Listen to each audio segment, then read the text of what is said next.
I was really struck with when you were talking about spend money to save time, and getting takeout is a measure of success. Whereas I might think of that as a measure of failure because I didn't have the time, energy. I'm not a good enough parent to make my kids food.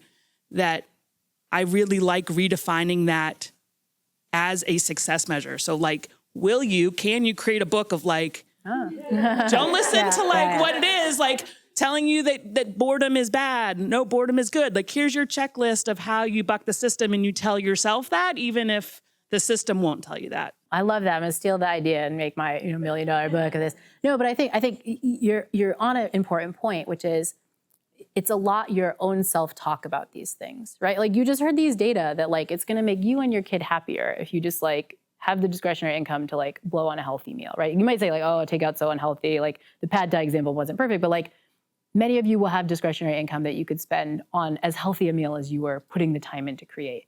And with that extra hour, you can be available for your kids in a way that won't feel frantic. That's just better. That's better probably on every metric I could come up with to define success, whether that's their academic development, because you'll have time to like talk to them and interact, on their stress levels, et cetera, your emotional contagion of being around them, et cetera, et cetera. But it comes with the self-talk.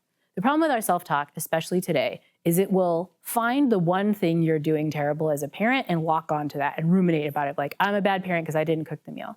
And it takes work, but you can fight that. That's what this sort of cognitive triad about changing your thoughts is about. First, you recognize mindfully, like, I'm beating myself up again for this stupid meal, and let me step back. In CBT, you often kind of call the thought something else. So you say, oh, that's just, give it a name. My students in class always use Karen. Apologies to any Karens out there. They like the Karen voice, like, oh, that's Karen yelling at me for the meal again. But like, I know that's not right. And then you distance yourself from it. You're like, and you do it like that, like, okay, Karen, yes, you're telling me this, but like, no. Sometimes our ruminative thoughts, beating ourselves up, put us on the wrong path. Even though we genuinely know that for ourselves and our families, a different thing would be better, you can fight. It takes a lot of work. It's not to say it's easy. It diminishes them like, you can do this. It's very hard and it takes lots of practice.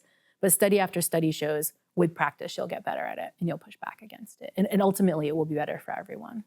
It also helps once you start seeing the benefits of it, because then you're like, oh my gosh, it was so much better when I wasn't cooking the meals and feeling frantic. And like, I ate this delicious thing and it was okay. So it does come with some practice. So.